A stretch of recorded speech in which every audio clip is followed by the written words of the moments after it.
What's going on, everybody? Welcome to Comics and Crypto, your source for everything collectible. How you guys doing today? I hope you're doing great. What's going on?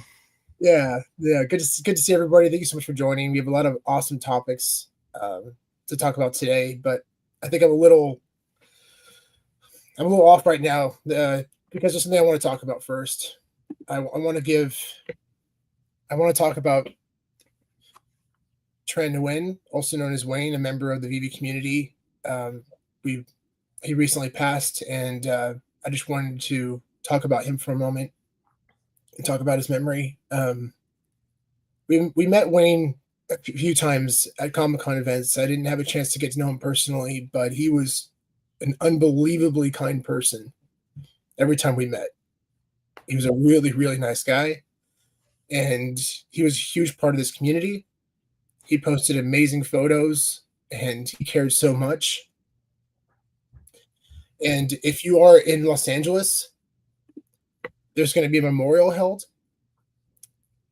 on June 14th, and then also on June 15th. So if you're in the Westminster, California area, or if you'd like to travel out to it, make sure to check it out if you're interested in going. This is hard. You know, this has been a hard couple months, and we feel really, our heart goes out to his family, and yeah, you know, I just want to say, if anyone out there is suffering from mental health, try to talk to somebody. Friends, family, you know, anyone in this community too. We have your back, you know, and if you don't feel like you have anyone to talk to, I'm extending an invitation right now. Please contact me. Yeah. Contact me, or contact us. Because we're here for you guys. You know, we're here for you, and we just want to do. I know this is just a channel where we talk about collectibles, but it's more about just the stuff that we collect. It's more about the community and the things that it basically just the connection that it brings to each of us and the community that we can build around it. And yeah, we're just, yeah. If you're ever having any thoughts about anything, we're here. Like, we're happy to just talk. You know, you're not alone. The good and bad. The good and bad. Yeah. So we just want to take this moment and have a moment of silence for Wayne and his memory. Starting now.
Thanks, everybody.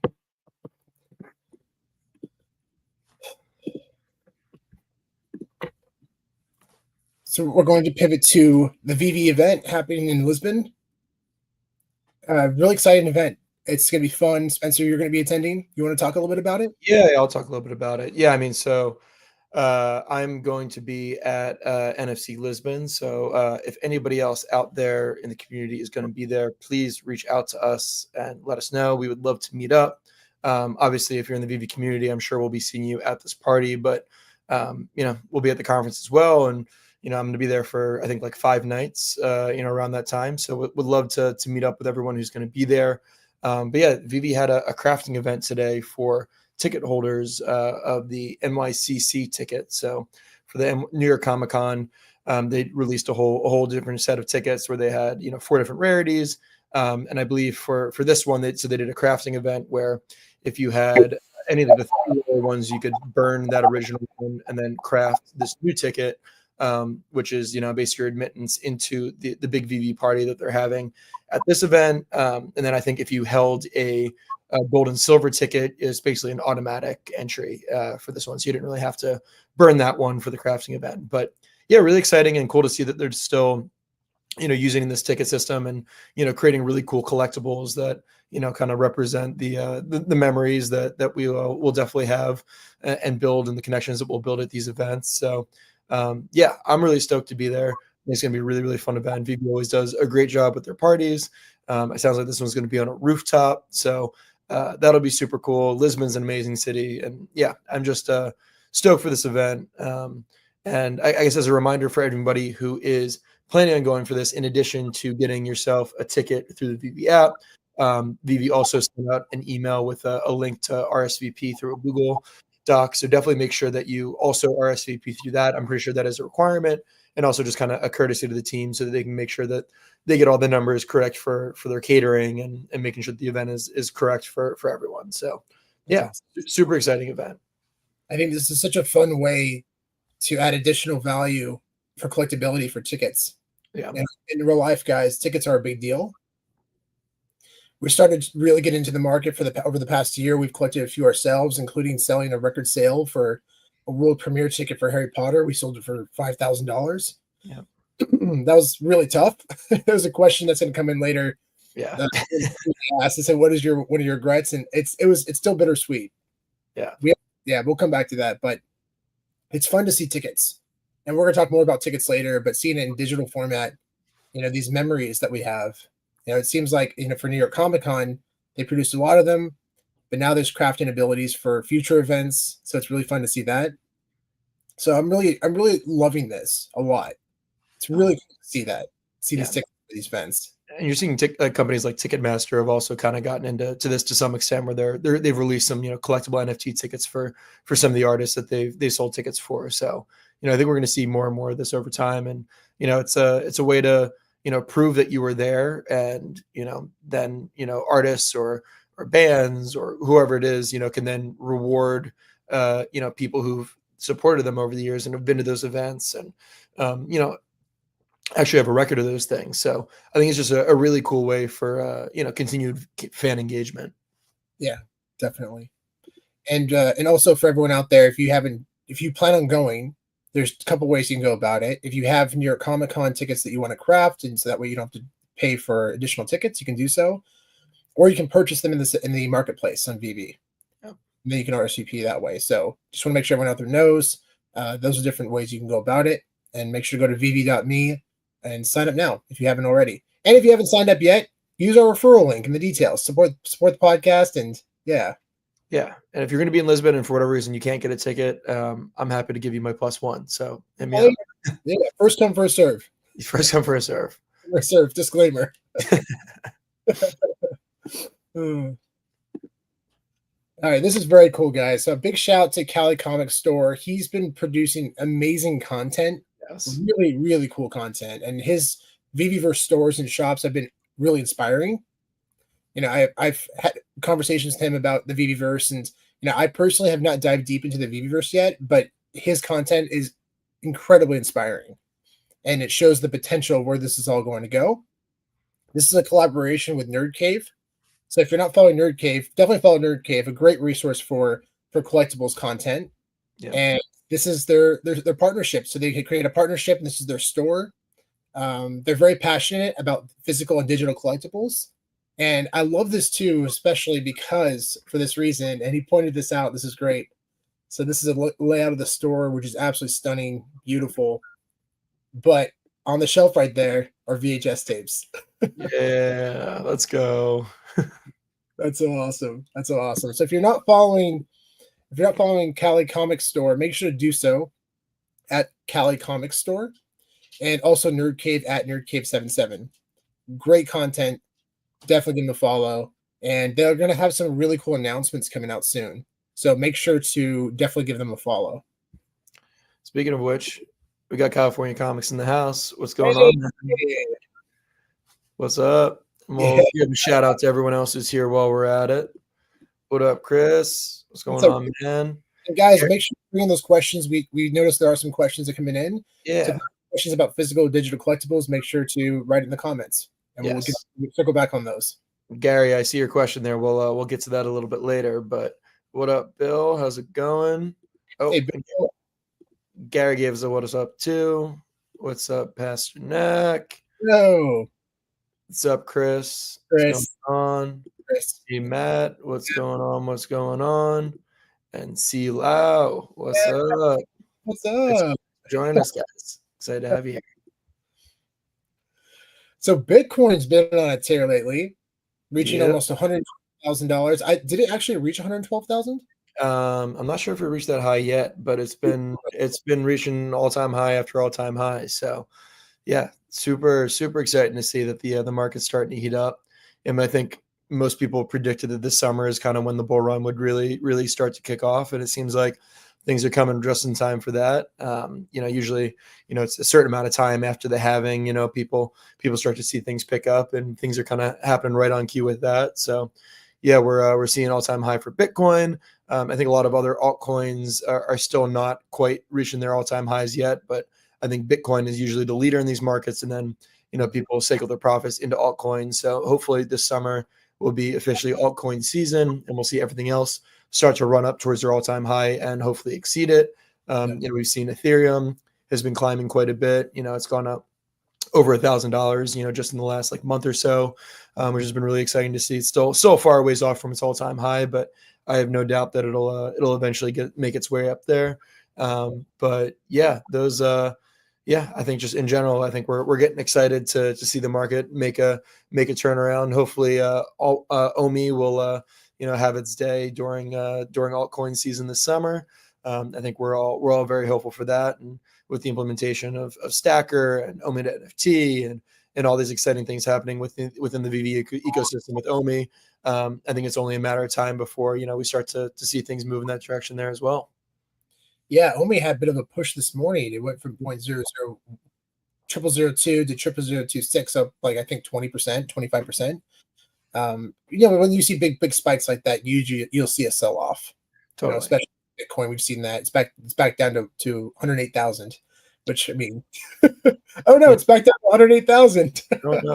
Yeah, it's just how it goes. People take their profits, but yeah, I mean, I think especially with OMI where it's at pretty low market cap. It's not going to take a whole lot of liquidity for it to take a pretty big run up. So we saw what happened to it in the last bull run and how far and how high it went. So I think we're all hopeful that we see something similar, and all the people who've been kind of quietly stacking their OMI in the background are finally going to get rewarded. So Yeah, definitely.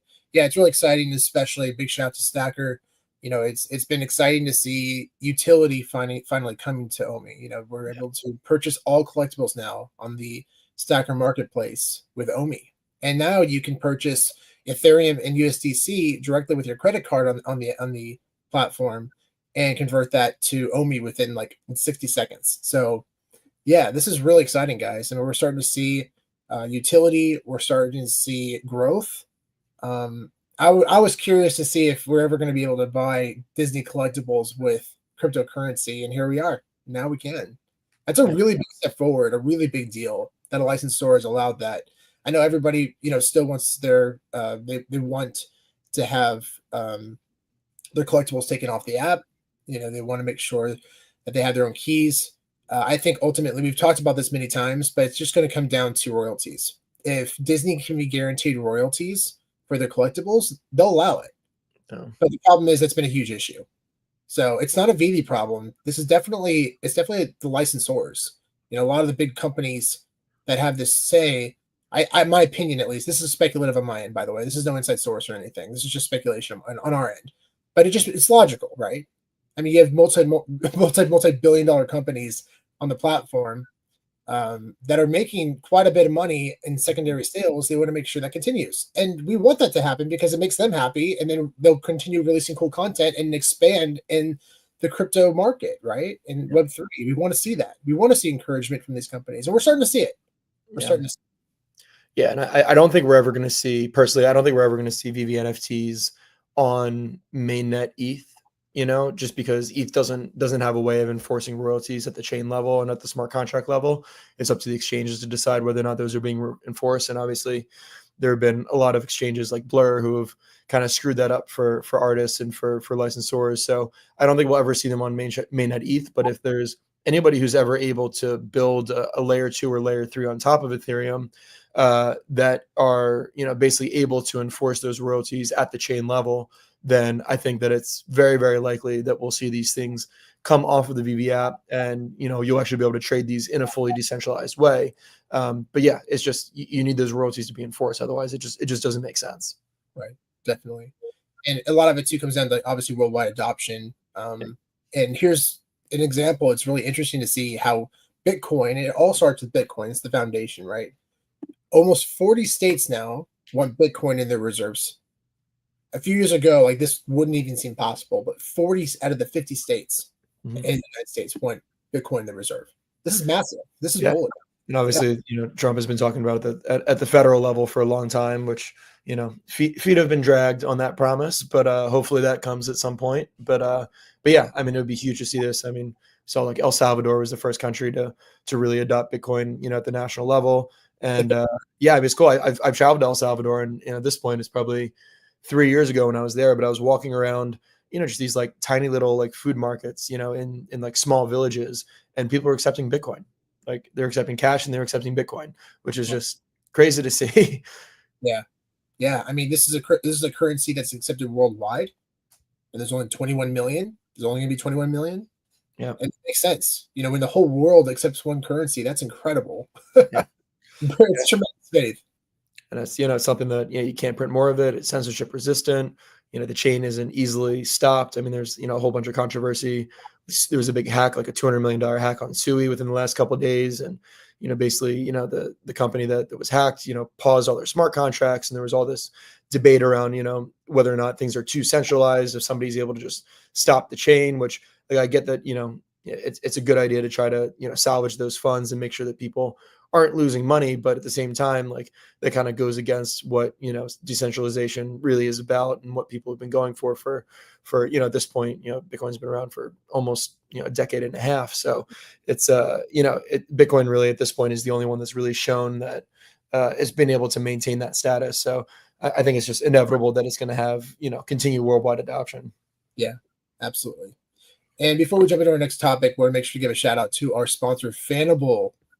This video is sponsored by Fannable. Fannable is changing the game, combining physical collectibles with digital ownership. Send in your graded comics, cards, VHS tapes, video games, and action figures to be securely stored and insured in a Brinks vault for free, while maintaining full control of your collectibles through blockchain technology. That's right, free shipping, free storage, free insurance. Join the weekly curated mystery cases for a chance to score a grail, or sell it instantly with their 90% buyback option. It's fast, it's fun, and it's a whole new way to open packs. Secure, manage, and monetize your physical collectibles all in one place. You can download the Fannable app on iOS and Google Play, and also go to fannable.io.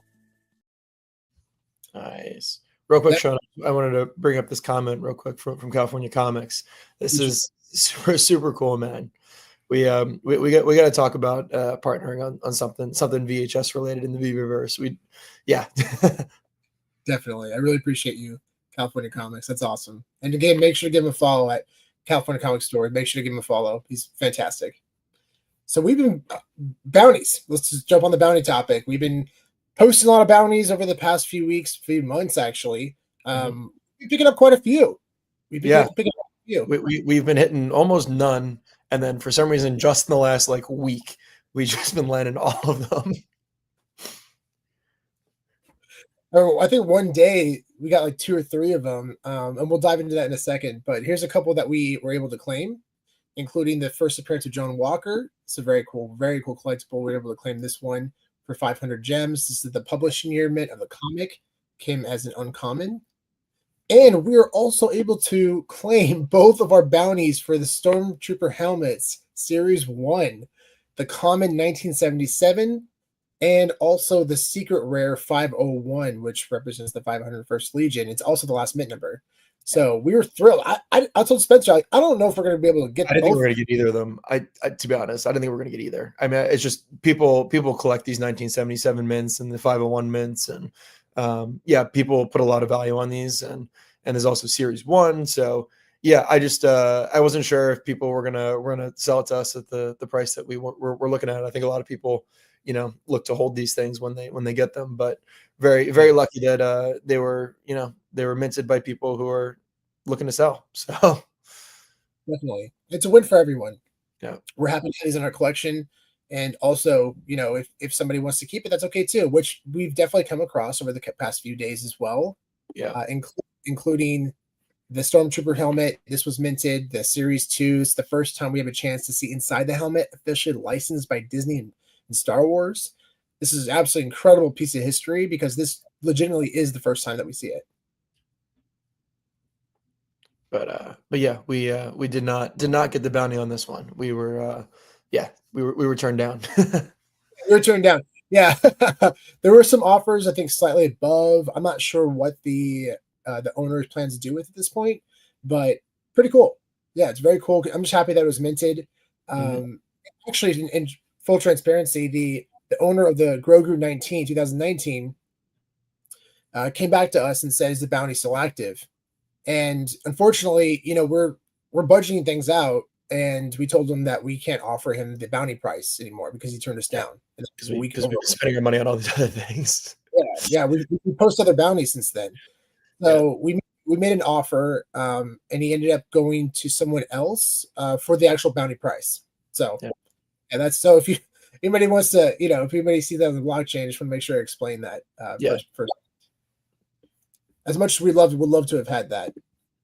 Which brings us to our next. Oh no, not yet.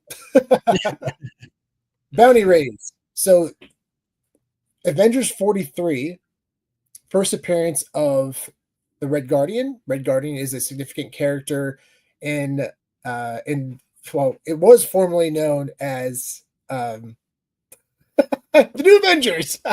The New Avengers film. What was the name of the movie? Gosh, I'm blanking out right. Why am I blanking out too? The Thunderbolts. Lord. Thunderbolts. Good Lord, man. It's been a day, guys. Oh, no. Thunderbolts comic. Thunderbolts. First appearance of Thunderbolts was also released. But the Red Guardian first appearance comic is the publishing year 1967. Still has not been minted, but please make sure to always reference Stacker to see if a collectible has been minted if you're going for the bounty, because we're just at the mercy of people letting us know at this point. But we did raise our bounty to $12.50 from $1,000, and in hope that it does get minted. Over half of the entire editions have been minted so far, so we're hoping over the next couple of days it does get minted before it gets burned in the store. Because if once it gets burned in the store, it's gone forever. Yeah, it's happening. So what day is it? May 29th, right? That's when it gets burned. I believe so. So. Yeah.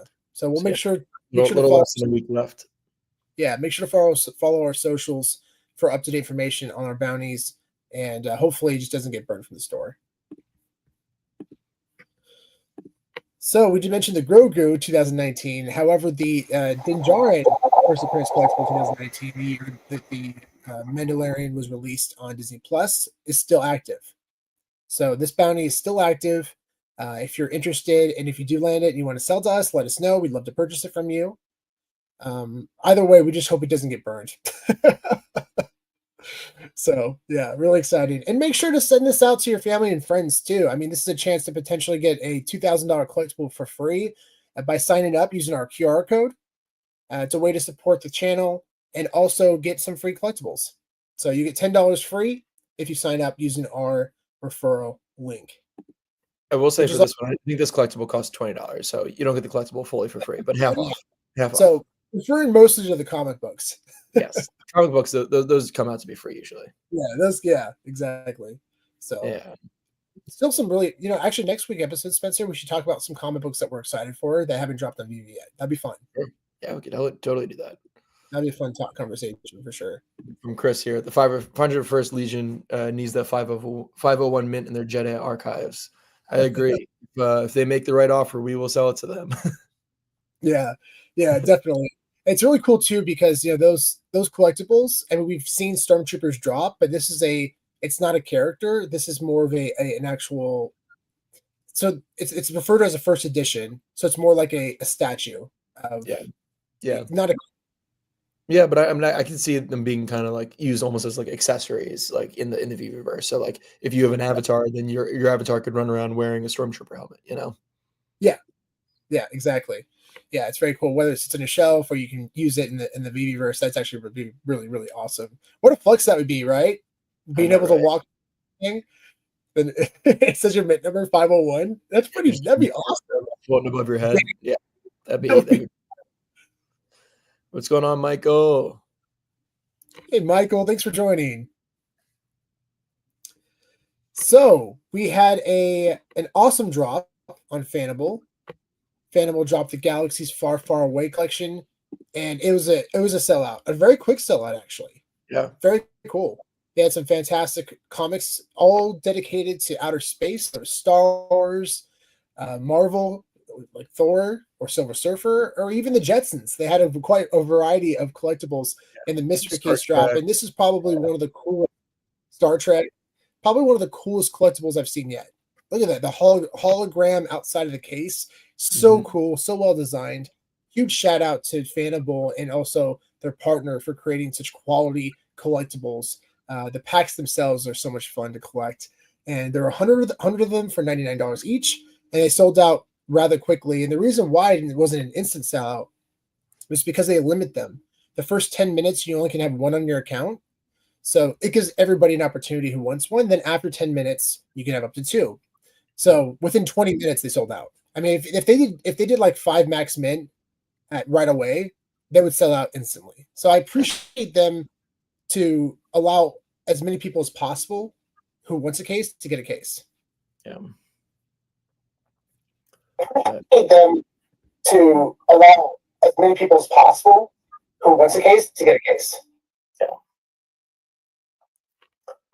Them to allow as many people as possible. Your audio. Mute.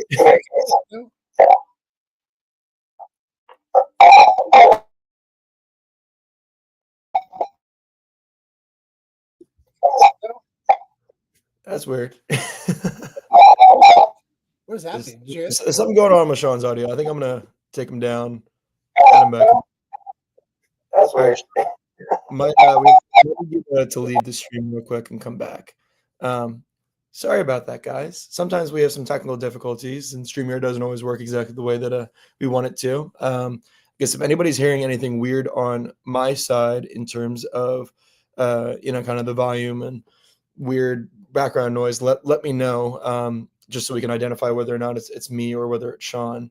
But it sounds like it was Sean. So hopefully when he gets back in here, it's no longer a problem. Sean, can you hear me? Does my audio sound normal? No? All right. Well, you just got me for now. I guess while he does that, I can kind of go through some of the comments and questions that we have here. Let me see. This is more of a statement than it is a question, but we can still talk about it. So Pasternak said, more and more I've been leaning more towards low mint original commons over the secret rares.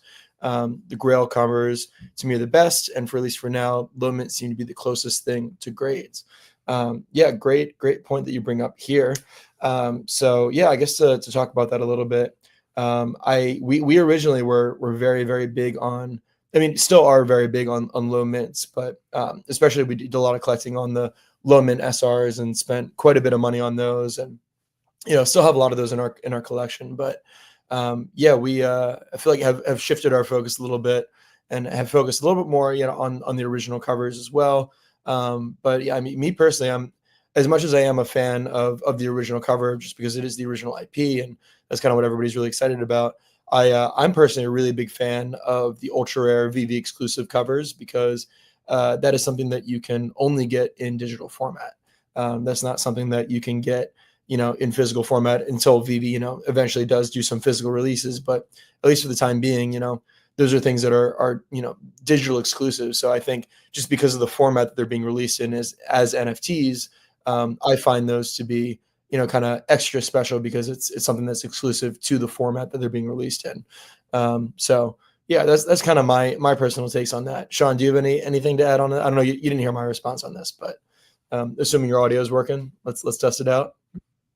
Can you hear me okay? Yeah, I can hear you. Okay. Sorry about that. That was weird. Yeah, I don't know. That was very weird. Kept things going for us. Anyways, yeah. No, I definitely we were heavily invested in low mint secret rares. In the beginning, commons are held a very special place to our heart, and especially since we've been collecting publishing mint comics, published mint years. It's been fun to collect those connected to the original covers. Exactly. But when the speakers land, it's so special. Yeah, 100%, 100%. So yeah, I mean, we're really excited about those. I think it's a win-win either way. I think low mint commons and just secret rares in general will do well. Which one will do better than the other? We don't know. But we do collect both. We do collect both. All right, we're back on track. Yeah, back on track. So I want to give a big shout out. The Fantastic 448, the big grill chaser for Fannable was found. It was found. Big shout to DVAD33. He minted this. Okay, so this is actually hilarious. I actually ended up selling one of our packs yesterday on the secondary market, and it contained this Fantastic 448. Messed up, Sean. Should have opened it. You messed up. I know. Very happy collector, but also Sean. He made an offer on the case, and then I looked and I was like, wait a minute, I recognize that name because I saw him post he landed it, and I was like, are you kidding me? So I DM'd him, and I was like, dude, was that the case I sold you? And he said, yeah. That's tough. That's amazing. Honestly, it's tough if you're playing the flipper game. That's the risk you take. 1 in 100, and I'm so happy for him. Yeah, there's no resentment. I'm genuinely excited for him, and big congratulations. It sounds like he's going to keep it for his collection. So yeah, I'm thrilled that he was able to get it, and it's just a fun story now to tell. So yeah, it's real, guys. I mean, you can land these things. I did. Yeah. Apparently, I did. So yeah, it's awesome. Sean switched to C3PO mode. Yeah. Yeah, the Wi-Fi's been a bit janky over the past couple weeks, but I'm getting a hard line in on tomorrow. So moving forward, guys, it's going to be a lot better. I promise. It's going to be a lot better. What up, Ronnie Leo? What's going on, man? Yo. Joining. Thanks for joining. So I saw this on. So this is a really fun channel called Ranker, and they do a lot of different voting processes for films. And I saw this one. I thought it was absolutely hilarious, and it was great, and I wanted to share it. So this is out of 33,000 or 22,000 votes, the best party movies ever made, and Project X is number 1. I actually enjoyed Project X. I enjoyed it too. Oh yeah, I enjoyed it. I mean, it's not a good movie, but I enjoyed it. It's absolutely insane. It's like everything that could possibly go wrong at a house party goes wrong. It is the most absurd, outrageous. At one point, there's a guy on a horse in the backyard riding around. But I absolutely love this list. I mean, there's a lot of nostalgic films, especially Dazed and Confused. Yeah. It's probably my favorite films of all time. I remember hearing Quentin Tarantino talk about it. That's by far his favorite hangout film of all time. Mm-hmm. Yeah, it's amazing. The Hangover, Super Bad, American Pie, amazing. 21 and Over is the sequel to Project X. Was okay. Okay, I saw that one. Yeah. I feel like Old School could be moved up a little bit on this one. That's a classic. Will Ferrell is he's just my favorite. So, and Euro Trip, that was obviously Euro Trip too. It's amazing. Scotty doesn't know. Scotty doesn't know. Great one of the best cameos ever by Matt Damon. Absolutely incredible. What do you guys think about the list? Do you guys agree with this list? Tell us your thoughts in the comments. I'm generally curious. Or what are your favorite films? Yeah, so good. Neighbors was okay. I thought the sequel was actually better. I thought Neighbors 2 was better too. Yeah. You thought Neighbors 2 was better? I thought Neighbors 2 was better, yeah. It was a much better film. I thought it was fun seeing Zac Efron actually join them and try to problem solve everything instead of being enemies. I thought it was hilarious. So yeah, it was fun. Yeah, Zac Efron's hilarious, man. I love Zac Efron. He's so funny. Oh, that's a good point. California Comics. Grandma's Boy could potentially be. Yeah, I can see that. Yeah. Yeah. definitely. Yeah. Yeah, that's one that was probably missed for sure on this list. Yeah, if Road Trip's going to be on there, I would definitely consider Grandma's Boy probably on there too. Yeah. Sean, have you been watching The Studio? I've seen the first 3 episodes, and it's absolutely incredible. Zac Efron makes an appearance, I think, in one of the later ones, so you probably haven't seen that one yet. Oh, it's the mystery one, right? Like the noir one? Oh, yeah. I started watching it, and but it's not because I didn't like it. It is absolutely incredible. And episode, I think 2 or 3, 3. I think episode 3 is a oneer. It's called The Oneer. The Oneer, yeah. And they actually do a one-take shot that represents them trying to film a one-take shot. Yeah. And it is a masterpiece. Yeah. And they talked about the filming process, and they only had like 5 to 10 different takes. Don't hold me to the numbers, but the way they filmed it was only a small window over the course of a few weeks. They filmed it over like 5 to 10 days. So it was unbelievable. I mean, guys, you literally can't mess up. You're relying on not just the talent, making sure everyone gets their performance right, gets the lines right, but also the crew, everyone coordinating. And the way they did it too, having the camera on the car and taking it off and put it back on the car, there was a lot of tough logistics that they were able to overcome. It was really one of the most inspiring pieces I've seen in a while. So huge shout out to Seth Rogen, man. That guy, him and the entire team that worked on that was incredible. Yeah. Yeah. Yes, they book an episode. So good. Yeah, it's I like how cringe it is as well, like very intentionally cringe. Like the whole time you're like, Seth, what are you doing? Seth, stop. Yeah. And it's because he tries so hard. Yeah. He cares too much. That's the problem. He's the opposite of what executive is, where he's trying to nitpick, but he's nitpicking because he cares, not because he's trying to save on costs. He just genuinely loves film. So it's really funny to see like an executive is in the opposite end, but still doing the same thing. He's still disrupting the set in the same way, which is hilarious. But yeah, Pasternak, I totally agree. Super Trooper, great call. Oh, and Beer Fest. Oh, Beer Fest is such a good one. The Eye of the Jew. Yeah, the Eye of the Jew. Beer Fest absolutely should have been on this list, and Super Trooper as well. Good call, Pasternak. I totally agree. Yeah, and there's too many good ones at this point. It's hard to keep it at 10. It was funny. For about 15 years, I go to Sundance Film Festival every year, and Spencer's been there as well. And my second or third year, I actually went to a party and actually met the entire cast of Super Trooper. I met all of them. It was hilarious. They're awesome guys. I had no shame. I take a photo. I went to each person, give them high fives, and took photos and chatted for a few minutes. It was awesome. It was just really fun to interact with them and just get to know them a little bit. It was really cool. They're great guys. Super talented. I saw this and I wanted to bring this up. I thought this was really, really interesting. So Ryan Reynolds apparently shares that he pitched an R-rated Star Wars project. That's really interesting. And according to Ryan Reynolds, this is a quote directly from Ryan Reynolds, it doesn't have to be overt. A+ characters, there's a wide range of characters you could use, and I don't mean R-rated to be vulgar, R-rated as a Trojan horse for emotion. I love that so much. It's a deep, emotional R-rated film. That's, it's not cheap gags, That's the fun thing about Deadpool. It's over the top and it's on purpose because of his character, but you can really dive deep in a whole new way in Star Wars. And I agree with that because they've been candy coating this for so long. Sure. A lot of the stories haven't been great. I've been watching Andor season 2 and it's actually really good. Really, really good. Actually, really? So there are 3 episodes in a row, 4 episodes in a row that were like a 9.4 or higher rated on IMDb. It's like the highest rating ever for a show. And they're like 4 episodes. I might have to move my plane watch on the way over to Europe.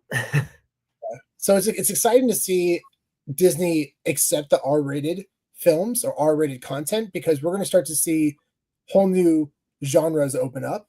And I'm really excited to see that because that's the biggest problem for a lot of films that have been coming out for the past couple of decades is they've been candy coated because they're trying to sell tickets. I get it, but Deadpool's proven that otherwise.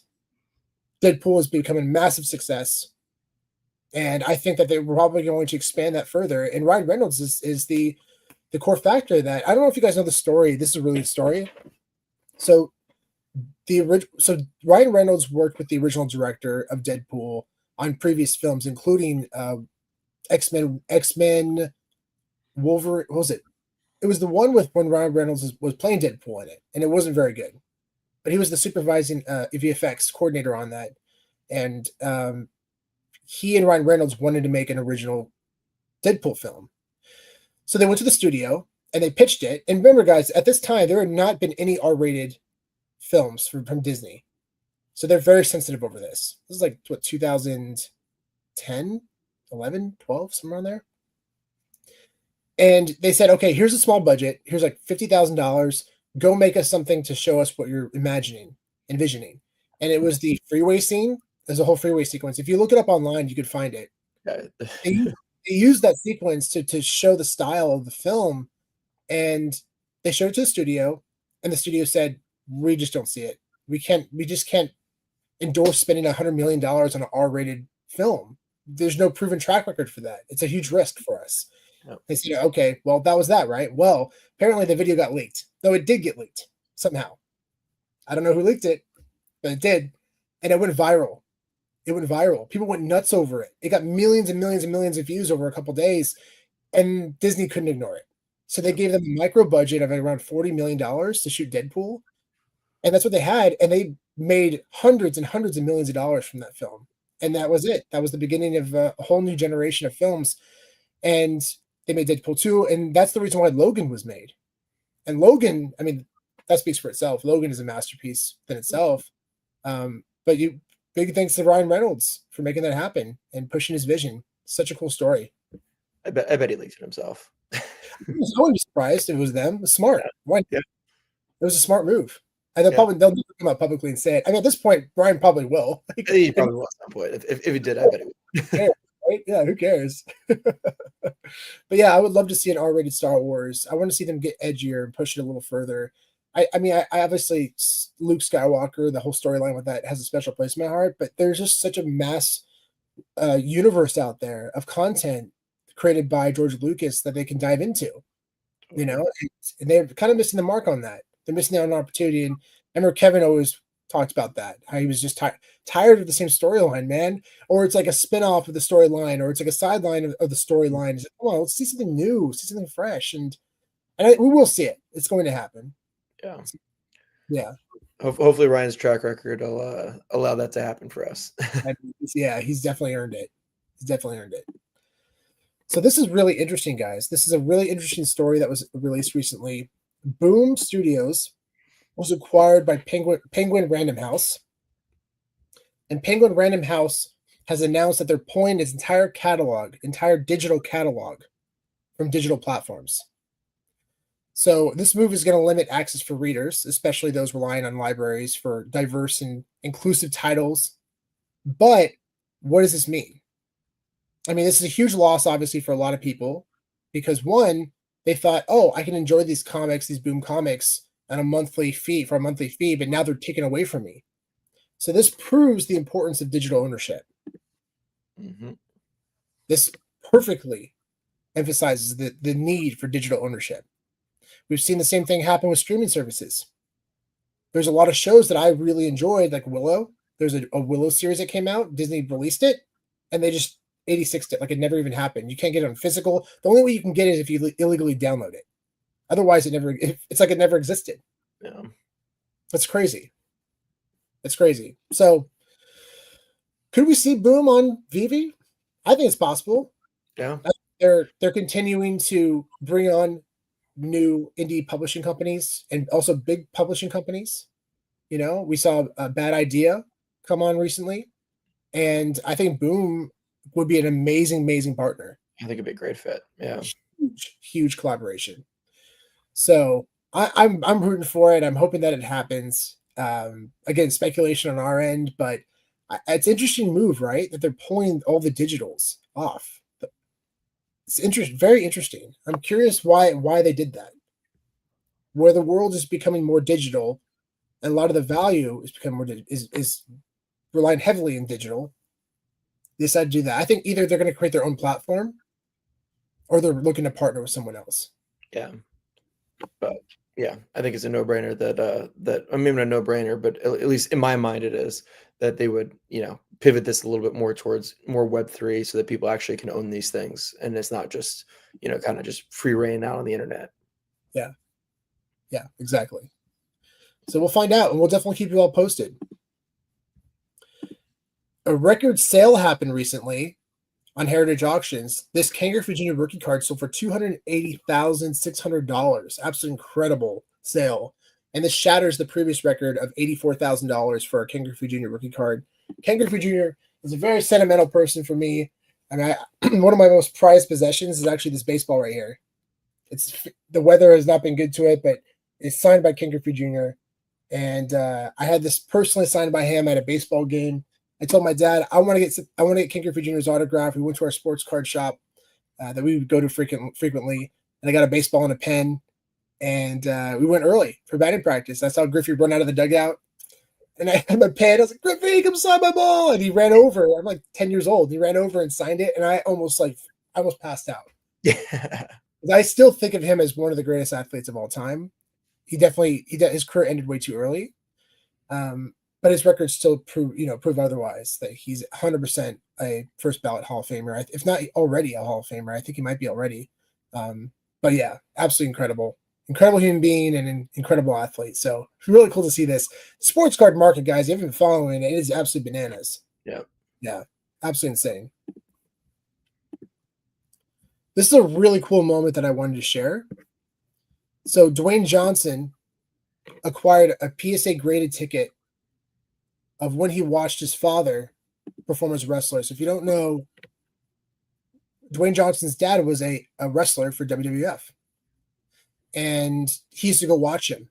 He was inspired by him, and that's why he followed in his footsteps.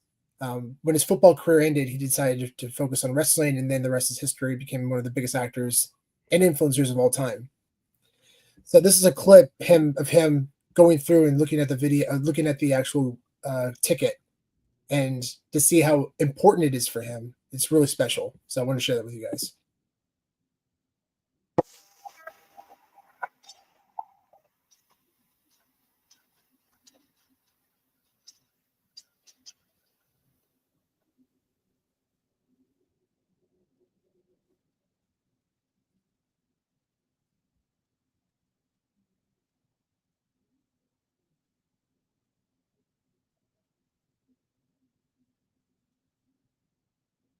That's awesome. And so somebody gifted it to him, right? Yeah. That's a pretty special gift right there. What I love about this too, it shows that not every collectible needs to have value. Right. Financial value specifically. I mean, Dwayne Johnson apparently called this one of the most meaningful gifts that he received, and is one of the coolest full circle moments of his life. Recently, I was able to get my world premiere ticket for the first film I ever produced, graded, and that to me is so sentimental. And I understand a fraction of how he felt, but yeah, I mean, there's certain things that you have in your life, and the fact you're able to encapsulate it and enjoy it as a collectible is really special, and that's a big reason why we love tickets. And it kind of goes full circle back to VeVe, right? There's going to be hundreds of these tickets released over the next decade, but we're all going to be able to look back on these VeVe tickets and say, I remember that moment. I was there. I was able to enjoy that. That was a really fun night, So it's really cool, man. It was fun to see Dwayne Johnson have that experience and share that with the world, and also to see how on the actual PSA graded slab it says on there that Dwayne Johnson attended this night as 11-year-old. That just shows how big Dwayne Johnson is. Yeah. I feel like I had I guess maybe not the same experience, but a similar experience of like getting something that like I don't think it's worth money, but it's just something that's super sentimental. And it's something I've been trying to buy for a while and trying to get a really good condition copy of it. There was a very specific Scooby-Doo movie that came out when I was a kid. It was the Scooby-Doo Zombie Island, which I don't know if you remember that one, Sean, but I have very distinct memory of basically it was like staying at my Bubby's house, which is, Bubby's like a Jewish grandmother, staying at my Bubby's house, and was there with my cousin and my aunt, and we're watching this movie, and my parents would not let me watch the movie because they were like, it's going to be too scary. You're going to have nightmares. I was like a really tiny kid. And I was like, we're going to sneak it. And so we go upstairs in the upstairs room at my grandma's house, and we sneak the movie. And what do you know? I had terrible nightmares. And so I've been looking for a VHS sealed of this, and it's a clamshell. So it's really hard to find clamshells that are still sealed in good condition. And was finally able to find one just like a couple weeks ago. So I think it's on its way from eBay right now, and it has the original hype sticker on it and the original like purchase sticker on it. So yeah, very, very excited to get that one graded and encapsulated. But yeah, that's something that like doesn't have necessarily, monetary value, but has a ton of sentimental value, Yeah, I know. I mean, to actually right here, I have an example. And that's so cool. I'm so happy you're able to find it because I was kind of on the same journey, Spencer, when I was trying to find this. It's a Hey Arnold Christmas. Yeah. So this is one of the most sentimental episodes I've ever seen, and it's still sealed. And what's really cool is that Is that a screener copy too? no, it's just it's a regular copy. I've never even a CIB. I've never seen one opened, or never seen a screener copy of this. But these are hard to find. The sealed copies for Hey Arnold's Christmas, and Yeah. I don't know if you know the story about that episode, but it's very emotional. Hey Arnold lives in an apartment complex that his grandparents run, and they have tenants there that he considers family. And during the holidays, they do a elephant exchange or White is elephant. white elephant, yeah. So they pick names, and you have to get a gift for somebody. And Arnold picked one of the tenants named Mr. Nguyen, who's Vietnamese. And he's always really sad during the holidays. And Arnold is trying to understand why. And he wants to get him a gift because he cares a lot about him. And he comes to find out that during the Vietnam War, he lost his daughter.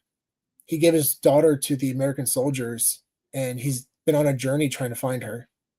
And this animation takes place in the 90s, and the Vietnam War was in the 60s.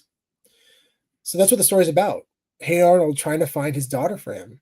Wow. And it is a really powerful story.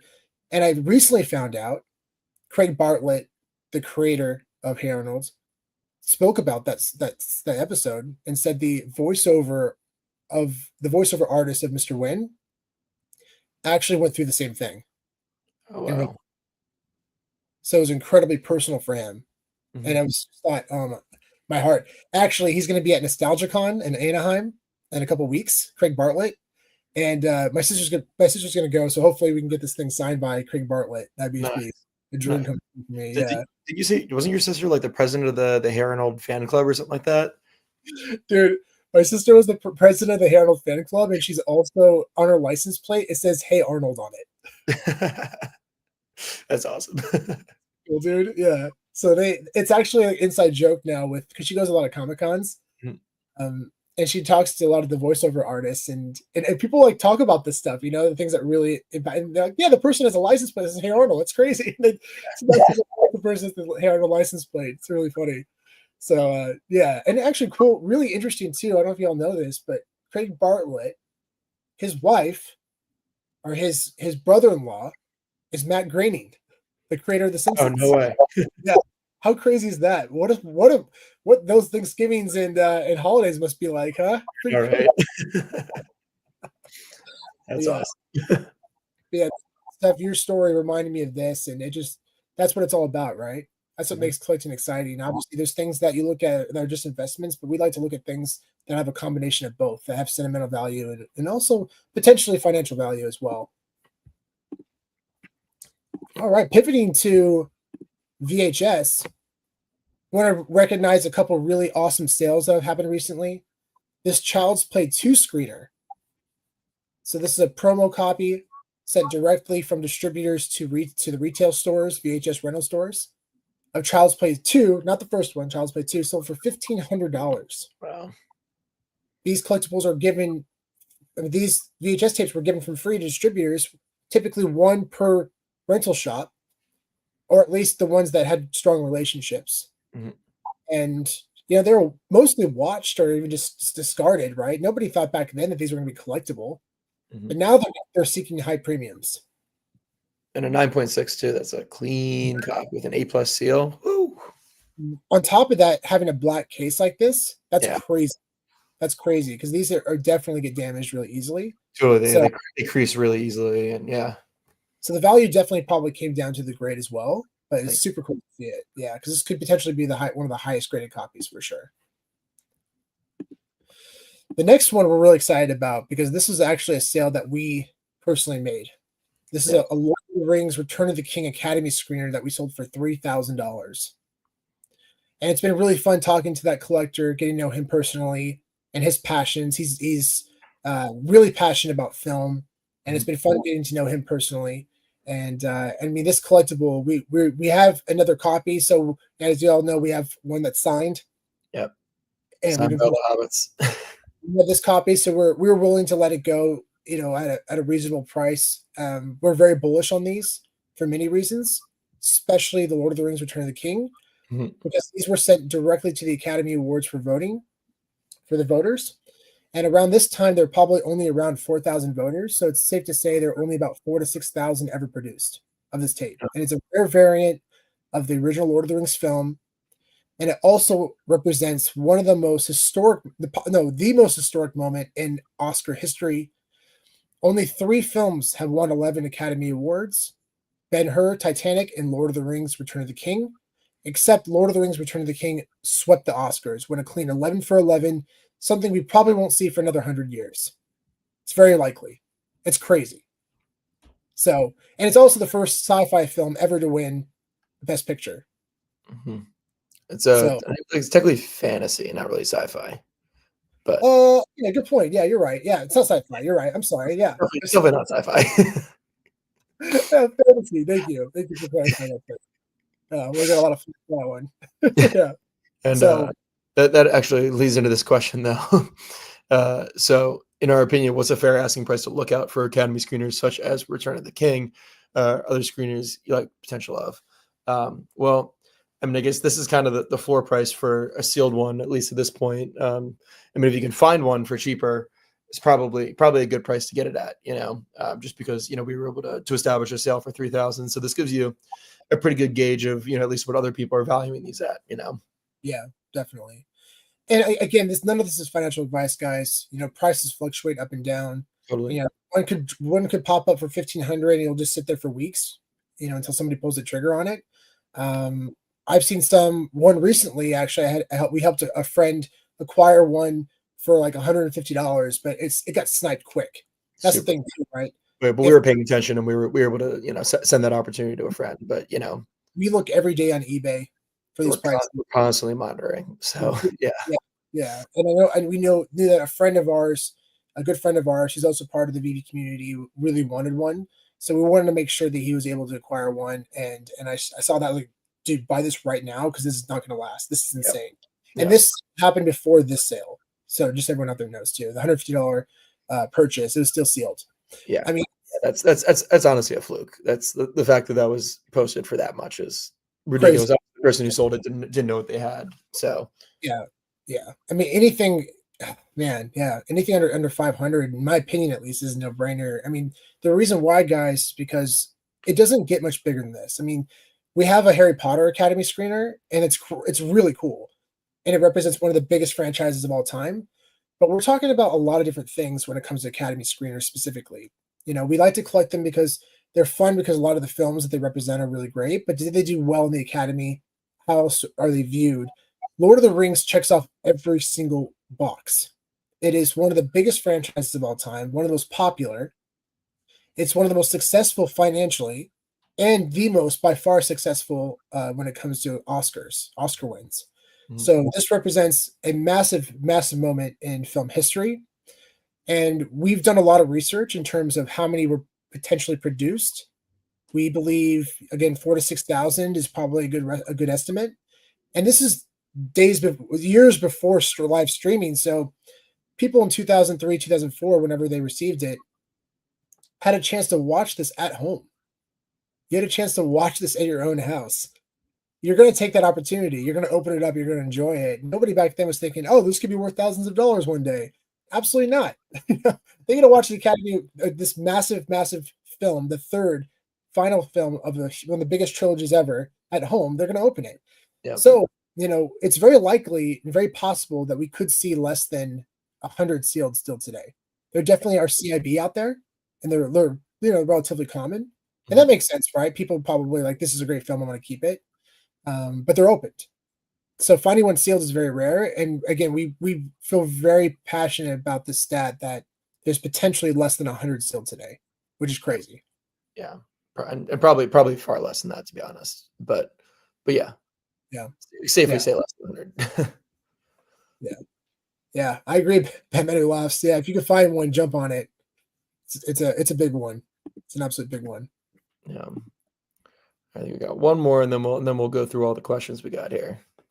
So this is really cool. Recently, we were able to acquire the only known sealed first print VHS of The Godfather 2. The Godfather 2 is considered one of the greatest films of all time. You can actually go on IMDb as well, like the rankings, and it's like number 3 or 4. But what's really interesting about this film, specifically this print, it was released in 1979, and for only 6 months, they sold this copy. Only 6 months. And then they pivoted. They pivoted because Paramount decided to change the manufacturing size because the boxes were really big. So the details that I wrote in here are that the VH boxes were oversized to resemble book spines and stand out on rental shelves.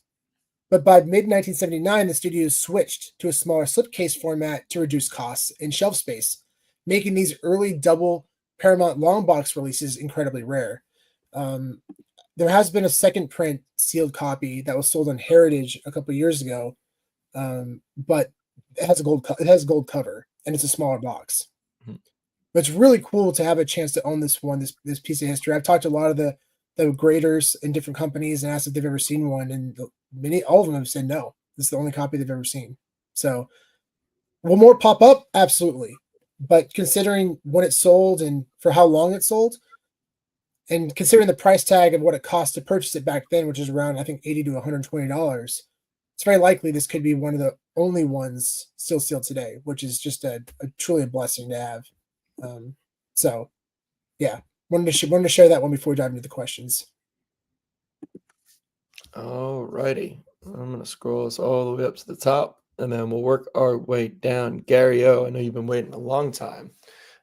Do we own, I think you mean to say, Addiction logo? I do not own an Addiction logo, but I'm sure that they're going to be doing some really, really cool stuff with utility. And yeah, like you said, like at New York Comic Con or maybe even at San Diego Comic Con, I wouldn't be surprised if they do some really cool activations and things for people that own these things. Yeah, they're super limited, and they're meant to reward the people who are supporting. So yeah. Yeah, same. I don't own one as well, but congratulations to everyone that got one. And I think this is just a really cool way to emphasize on utility, to show licensors what brands can do with utility. It's exciting because we've seen it with the VeVe Gold logo. I mean, we've been able to experience and also receive an insane amount of things that have been incredibly valuable. It's been fun. It's been fun to own it, be a part of the community that has a logo. So to see it expand out to different brands is awesome, because it's going to show a lot of the big companies the possibilities. And we've heavily speculated in the past about the golden moments in Disney and what they could do with those. Will they circle back on that and say we're going to add utility to it? I don't know, but they could potentially airdrop something to people, like for people who own sets of the golden moments. Yeah, they could airdrop it to them and say that we're going to add utility to this, just like Addiction did. Mm-hmm. So it's a new. I think they're experiencing new formats, and I sincerely hope that they actually do have utility. Yeah, I don't think it's confirmed yet, but yeah, I think we'll find out. I mean, New York Comic Con for sure, but we also have San Diego Comic Con coming up as well, so that could be a good opportunity for them. Totally. Do you see many collectors doing IRL bounties on VHS? So it's a little tough because like bounties, at least like the way that we see them, like are generally for new releases. So it's like if there's a new box coming out for baseball cards, or a new box coming out for Pokemon cards, and there's a very specific card that everybody wants to go for, or even on VeVe collectibles, a brand new release with a blind box or whatever. Like those are kind of where the bounties lie. But there's always going to be people who are going to be looking for certain grails, and there's no reason why somebody wouldn't say, if hey, I'm looking for a first print sealed copy of Godfather 2 and I'm willing to spend $10,000 on it, and they put that out there, and then if the collector, somebody has one, then, they might be willing to do that. But I feel like I see that more as just like an offer, less as like a bounty, Yeah, well said, Spencer. Yeah. Yeah, I mean, that's the biggest thing, right? When something new and shiny comes out, especially for these digital collectibles, a lot of them are truly one of ones, like the publishing year mints, or the year Star Wars franchise was released, 1977. So this is your potentially one chance to get it. Very similar to sports cards. We saw, like, for example, the Olympics. They released Topps Now released a triple logo signed 1-of-1 card of, I think it was Kevin Durant, Steph Curry, and was it LeBron James? Yeah, LeBron James. And that card still hasn't been found, but there's $1 million bounty out for it. And it still hasn't been found. But there's bounties out constantly for cards, especially new cards that are released. Yeah. So a combination of that was kind of an inspiration of why we do what we do, especially because we want to help educate people, not just on the app right now, but also who are new to VeVe, to help them understand. Like, we've been posting it, and actually people have come to us and said, hey, so what's going on with these bounties? Yeah. People who are not part of the VeVe community that don't know anything about digital collectibles are curious. And this is exactly what we've been trying to do. And that's another reason why we've been adding our referral links on there, to try to inspire more people to come onto the platform as well. That's another thing that we weren't really thinking about at the time, but the past few weeks, we definitely, past month or so, about a month or two, we've been really thinking about that. Yeah. So, yeah. Totally. So LJ, going back to, I know we talked about Return of the King, but the second part of your question, are there other screeners that we like the potential of? Sean, I'll let you get started on that one. Yeah, I mean, really, at the end of the day, just go look through the top 10, or top 100 films of all time, because usually those, especially on IMDb, because you can cross-reference popularity versus financial success and also award success. Yeah. And I also, think it's like, it's popular films, but also films that have been highly awarded, so films that have, won Best Picture, for example. Like, if it's won Best Picture, that is part of the history of that tape because it is an Academy screener. So because of that, that kind of makes it like a perfect candidate for it. Yeah, exactly. Like, here's a perfect example of a film that's incredibly popular. It didn't win any awards, but it's a very popular film, and it's also extremely rare to find one sealed, and that's of The Matrix. So you see right there. Oh, there you go. It says for your consideration for The Matrix, and on the back, you have the for your consideration credits on the back, and it's still sealed. So we haven't got it graded yet because we want to get it signed by Keanu Reeves. Yeah. He pops up once in a while, those signings, but having his signature across there would be like, this will be my. Be so cool. But here's a perfect example, right? Like, the film didn't do anything in the Academy Awards, but it's an extremely rare screener celebrating the film's success. Yeah, and either way, it's still a rare variant of the original commercial release, which had hundreds of thousands, if not millions, of copies sold, compared to a very limited release of maybe a few thousand to maybe maximum 10,000, depending when the film was released. So it's still a rare variant, either way. Yeah. So it's definitely still valuable, and especially go after films that mean something to you as well. If you can find a sweet spot, that's something that you really personally love, and it's also a potentially good investment because of the film itself. Amazing. I mean, here's a couple. You got to be careful about that though, because sometimes it makes it hard to sell when it's time to sell. Very hard. It's very. It's tough for sure. I mean, here's a couple examples of films that are sentimental to me and my family, but probably you can get them for very cheap online. These are still sealed, by the way, but there's Sweet Home Alabama for your consideration. Nice. All the credits on the back, so with Reese Witherspoon. Yeah, that's a fun one. And then My Big Fat Greek Wedding. Oh, nice. The credits on the back, still sealed. So, yeah, these are sentimental films to me and my family. So I was excited to get those. I got those for like $20. They just sit there sometimes, Yeah. So especially some of these films that they weren't super super popular, you can find them for very cheap, still sealed. Yeah, exactly. This one wasn't not a question, but I missed this before. Pastor and I got absolutely crushed having to sell an Ovechkin Rookie Cup RC grade 9.5. One of only 15 at that grade, sold it 5 years ago for $9K.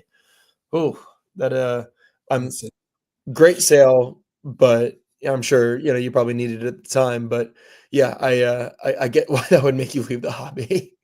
I would probably do the same thing to me too. At least you're not the guy who sold 10,000 Bitcoin for a pizza. Could be worse, you know? Yeah, could be worse. Could be worse. You can find another win, Pastor Nick. You can find another win, you know? And I definitely know what you mean. You know, I've seen posts about people selling cards too early, especially Otani cards. You know, I've seen there's some Otani cards recently, as rookie cards, like one of 25 sold for like $5,000, and now they're worth hundreds of thousands of dollars. So it happens. I mean, you never know, right? This stuff is all speculative, especially when it comes to athletes. You don't know where their career is going to go. And that's what makes it really hard. Yeah. Really, really hard. So, I mean, even when, you know, recently Dick's Sporting Goods purchasing the Paul Scanis 1/1 MLB debut patch card. So, everyone out there, if you don't know the MLB debut patch card, it contained a patch that says MLB debut on it. He wore it for his first game. They do it with all the rookies. And then they slap it on a card, have him sign it. And it's a 1/1. And I love those because those aren't just manufactured scarcity. Those are actually possessing a historical moment. Yeah. So as the players do well over time or have an immediate impact, they're going to do very well. So the card was released after a season when he had an unbelievable first year, and the bounty was going crazy, but it actually ended up on auction, and it sold for over $1 million. Yeah. To Sporting Goods. And that card, they made a massive display for it for people to enjoy it. And it's like that guy could end his career tomorrow, but he could get a really bad injury and then just be done, and then now the card's worth nothing. You know, like you don't know. You don't know. It's definitely a roll of the dice. But yeah, especially when it comes to sports cards. When it comes to films, it's a lot easier, right? Because if a film does very well, you can probably presume that it's going to have a lasting impact for generations. Yeah. Yeah. Totally. But yeah, glad to see you're still collecting in general, even though you left the card hobby because of that. So Batman at Last, what's up, man? So does having the seal affect the grade by a lot? So there's two different grades. If you pull up like a CGC case, it's probably a good one to do. So there's two different grades on a box when you get them graded. Same thing for video games as well. There's a box grade and then there's a seal grade. So there are two different factors. So the box is the big number. There we go. So Grandma's a good example. So 9.2, the big number, that is the actual box itself. And then in the center, you can see the little, black outline box where it says seal grade B+. So the seal and the actual box itself get completely individual grades. Yeah. And we had a Back to the Future first print. It got a 9.4 grade because the box was in great condition, but it got a B- seal because the part was torn off. And that, in my opinion, that was probably a pretty generous grade for that. That was a generous grade, but yeah. But yeah, so the question is, does value rely on the grade?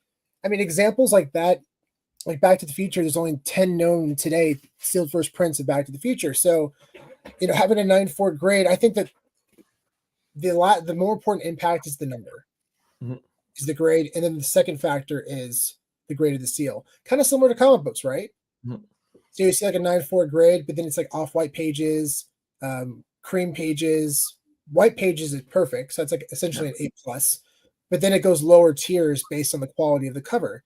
Yeah. But if it's like a 9.6 grade and it's got cream pages and it's a golden age grail, is it going to make a huge difference? I don't think so because of the scarcity of the collectible itself. I hope that makes sense. But at the end of the day, if something's sealed versus not sealed, the thing that's sealed is always going to be more valuable. Despite, in spite of whatever the grade is. You could have something that's an 8.5 grade, but with a B+ seal versus, and then compared to the same tape that is, maybe a 9.8 box but unsealed. The 8.5 sealed is always going to be more valuable because it is sealed. Yeah, exactly. California Comics, what is the most expensive horror graded VHS known to have sold? I think we actually talked about this last week. It was a Halloween tape, I think, right? Yeah, I think it was Halloween, and it closed in around $20,000. So Halloween and also Friday the 13th, like a first print, I think sold around 10 to 15,000 back in 2021. So those ones definitely have sold for insane premiums. But we also see like very niche horror films that you've never heard of that are incredibly rare, but they're massive grails for horror film collectors, and that market is massive. So I mean, there's some there's a couple of films that one's like Attack of the Killer Refrigerator, and that CIB sells for over $1,000. Yeah. So yeah, it just comes down to knowing the market and paying attention to what's sold and what hasn't. I personally don't know that much about horror stuff. Like it's not a genre I've ever personally really enjoyed watching. So it's not something I've really paid much attention to when it comes to collecting. But it's something that I definitely acknowledge that I probably should pay more attention to, because there's a ton of value in it. A lot of people spend a lot of money on horror tapes. We'll definitely dive into that for sure. And this actually brings up a really cool point. There's a good friend of ours who's been working very hard on creating a one-stop shop resource for VHS. So this is going to be a website that he's building out. It's going to be really, really soon. And this is going to be a resource that you're going to be able to use to find first print 80s films, promo screeners, Academy screeners. It's just a deep access of knowledge that you can use to research and purchase your own collectibles. So the biggest problem right now with the VHS market, especially for 80s VHS tapes, they're hard to identify. I mean, sometimes it's just like the watermarks are going down and not sideways. So it's really tough. Yeah. This is going to be a very, very good resource to be able to help you make informed decisions on what you're buying. So you're not just kind of going in blind and being like, oh, this looks like it might be a first print, or this might be what, like, now you actually know for certain because you'll have a resource that'll be able to tell you what is and what isn't. So yeah, hopefully that gets released soon, which I think it will be. And then we'll make sure to share it with all y'all so that you can use it to get out there and start hunting. I sincerely hope that ChatGPT uses this resource as well. That'd be incredible. Yeah, that would make. But yeah. What up, Token? What's going on? We got Digital Toys with Tommy in the house. 2001 Godfather sealed DVD collection. Nice. Awesome. And it still have at least 50 Disney movies, new and sealed. That's awesome. Very cool. Yeah, the Disney tapes, many of them, unfortunately, are not worth a ton, but there are a select few that can be worth quite a bit. Like specifically, there was the Disney movie collection. That's what it's called, right? Yeah, here we go. So in the early 2000s, Disney had what was called the Disney Movie Club. Disney Movie Club. It was Disney Movie Club. And until 2007, they were still sending out VHS tapes. The last VHS tape to ever be sent out was Cars in 2007. So that today is known as the last VHS tape to be released commercially by Disney. Disney, yeah. And that tape is sold as high as $10,000. It's fluctuated in price since then. But before that one was The Little Mermaid. And we actually have that one sealed here. Yeah. She had it signed by Jodie Benson, who did the voice of Ariel, and then also Christopher Daniel Barnes, who did the voice of Eric. So that's what it looks like. And on the back right here on the bottom, you'll see it says 2007 release on the bottom. And it says DisneyMovieClub.com right there. Yeah, right there. It says DisneyMovieClub.com. So there's kind of like a series of, I guess, like maybe 10 or so tapes that were released in that final year that people tend to put, a higher value on. And there's a website. I don't know if I can find that website real quick. I'll do a video on this one soon too. Okay, we'll do a video on this one at some point. But yeah, there's a website online that I've seen that goes ahead and documents what each of those are within that final year. So yeah, people tend to put quite a bit of value on that. I think like Lion, the Witch, and the Wardrobe, I think was one of them. Yeah, was that the one? Yeah, Chicken Little, that was another one. One. Yeah, it's a bunch of like random films that aren't necessarily good movies or whatever, but yeah, people put a lot of value on them because they were released in that final year, so they're kind of considered the final ones that were. Yeah, I will say too, Digital Toys with Tommy. I will say that your clamshells, if they're in impeccable condition, high grades will sell very, very well. That is true. I saw a Toy Story 1985 9.8 clamshell sell for, I believe it was over $500. So highest grades, like Lion King, right? Lion King, there's a ton of them out there. It was the highest selling film of all time. 32 million units were sold. So it's not hard to find a sealed Lion King VHS tape. But if you get one as really, really clean condition, where the box is perfect, the seal is perfect, those will eventually, I think right now the market hasn't matured yet, but those eventually will sell really, really well.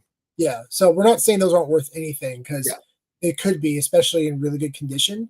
Yeah, it's So good call for Sean. Yeah, clamshells can get destroyed so easily. Like yeah. I actually got a Lion King tape. It was in unbelievable condition. And the seller sent it to me in just like a bag and it cracked. It got destroyed. I still have it. It's right here. I was so upset. I was so upset. Yeah, here's another example. This is a demo tape of Treasure Planet, one I've been trying to find for a long time. And I was able to find it. Still sealed. And here in the back, it has a bunch of, quotes and celebrations of the film to hype it up and how much it's gonna come out and the retail cost. It's very cool. It's very cool. And on the front, of course, says demo, not for resale, which I think this is one of the most undervalued or underrated Disney films of all time. In my humble Love opinion, Treasure Planet. Love Treasure Planet. hear your guys' thoughts on that one. Yeah. Yeah. What's going on? Happy Friday, fam. Oh, what's up, buddy? Congrats on your pull on Fannable, by the way. Yes. He pulled a big comic. Yes. I think it was And Star Wars. a very, very good reminder here. 100%. Appreciate you, man. Thank you for saying that. Yeah. If anybody in our audience ever just wants to chat, we're always here. Seriously. 100%. It's not an empty offer. It's an open door, guys.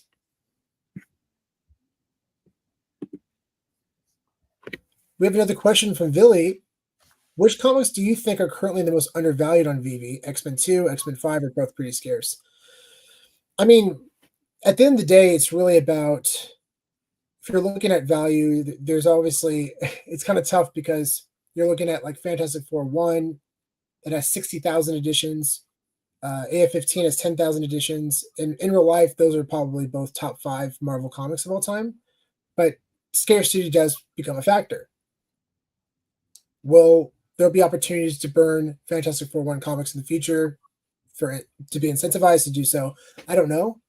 I hope so, because I'd love to see that comic more scarce and balance out more with the other collectibles, the other comics. It's tough to say because, referencing all-time highs, it's safe to say that, at least I think, a lot of the comics are probably undervalued. Mm-hmm. A lot of them. I mean, you can always reference our list in terms of rankings.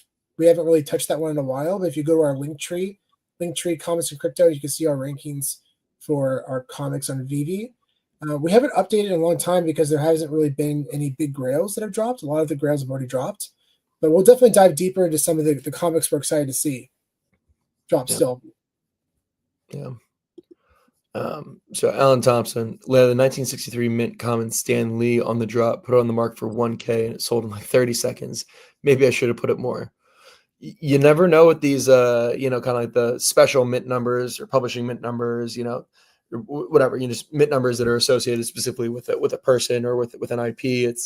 It's hard to know where to value these things. It's really just what anybody else is willing to pay for it. So, we set these bounties and, we hope to get things for the prices that we set them for, but sometimes they don't hit. Some people think they're worth more, so they hold on to them and they don't sell them to us. So yeah, it's I mean, it's a great sale either way. Amazing sale, especially if you landed on the drop for retail. So definitely shouldn't be upset about the the however many X multiplier you got on that one.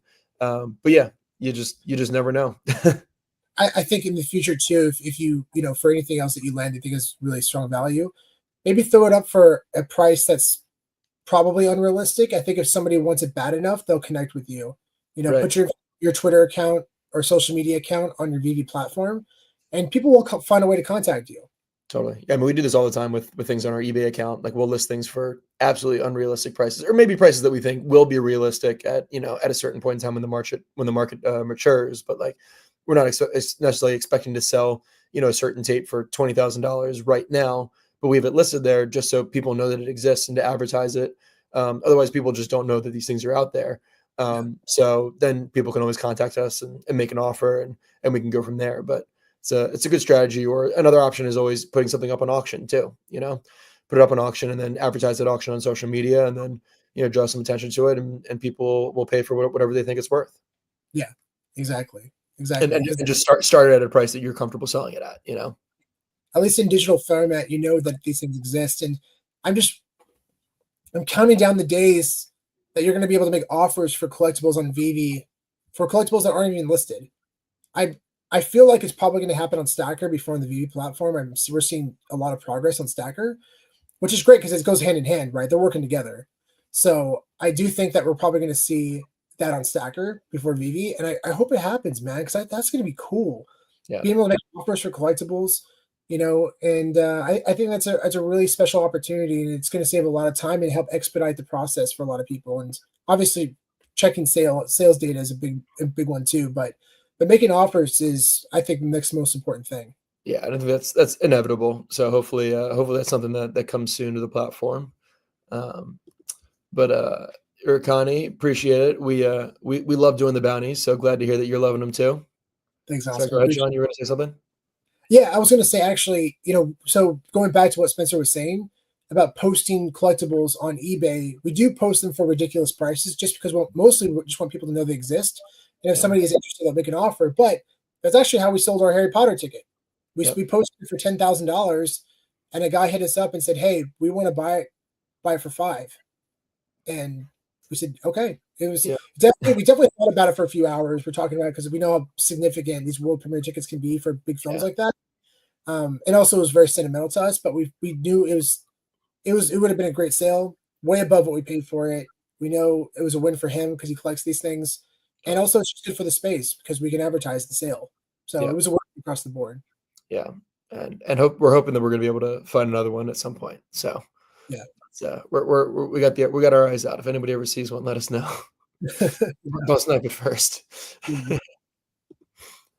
Are DVD valuable as well? Good question.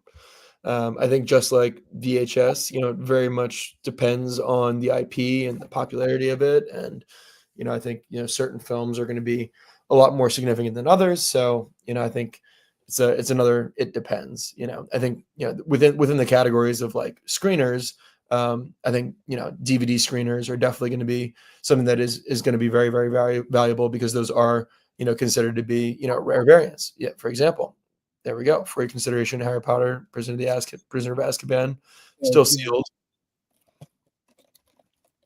There we go.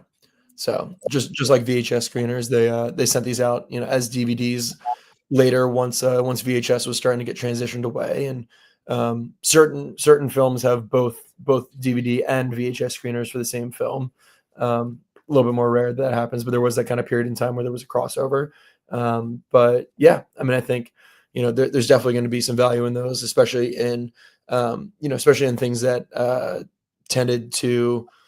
I same thing kind of like we're talking about with the Disney tapes. It's like being able to find one that is in perfect condition.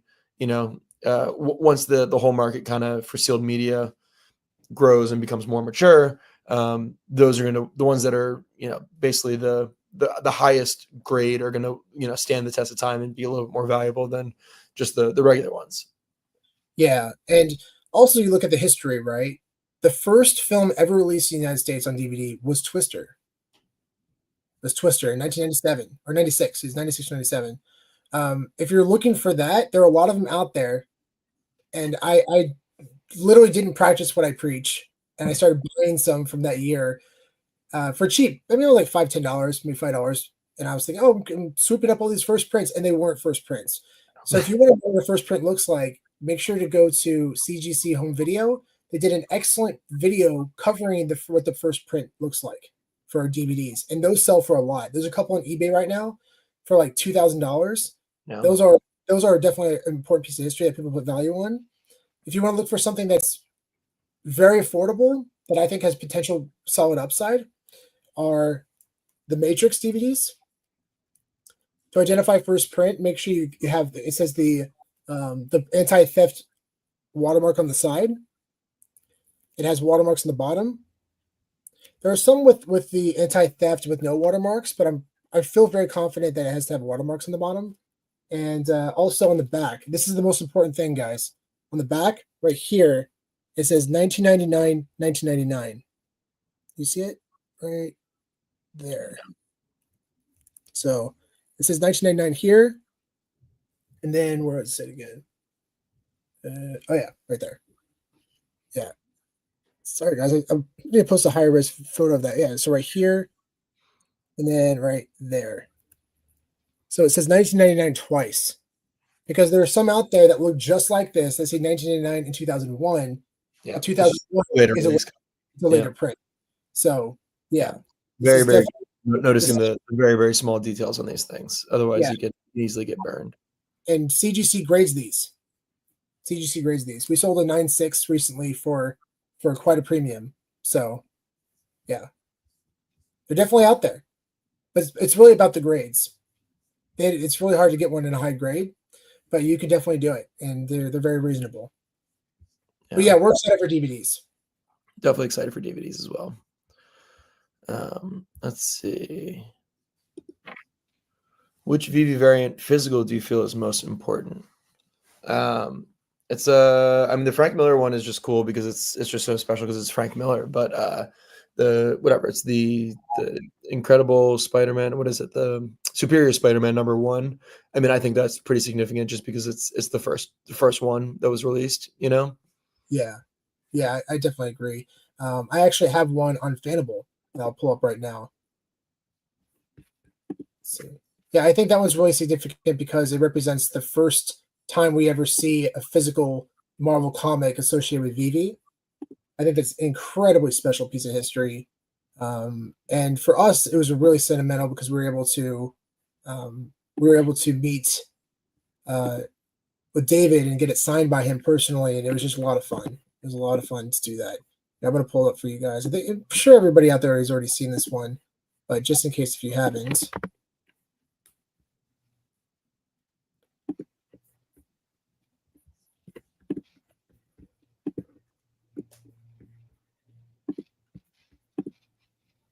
Yeah, so this one. So the Superior Spider-Man #1. It also has the VeVe label, which is really, really cool. So yeah, this is a really special one for sure. Mostly because of the historical value that this has associated with VeVe and Marvel. But I think there's gonna be a lot of awesome comics coming out. I think the Frank Miller one's fantastic too. There's probably gonna be a lot more, even more scarce ones. So it's gonna be really interesting to see over time what they plan to release, especially during Comic-Con. I mean, I was gonna say that the summer at Comic-Con, I'm sure we'll probably see a couple new ones get printed. So yeah, very, very stoked about that. Yeah. I want to bring this up on a really thank you for sharing your opinion on this, Wes. I understand you're very selfishly looking out for your own bags. I get that. We are attempting to do something for the good of all of the community and the good of digital collecting here.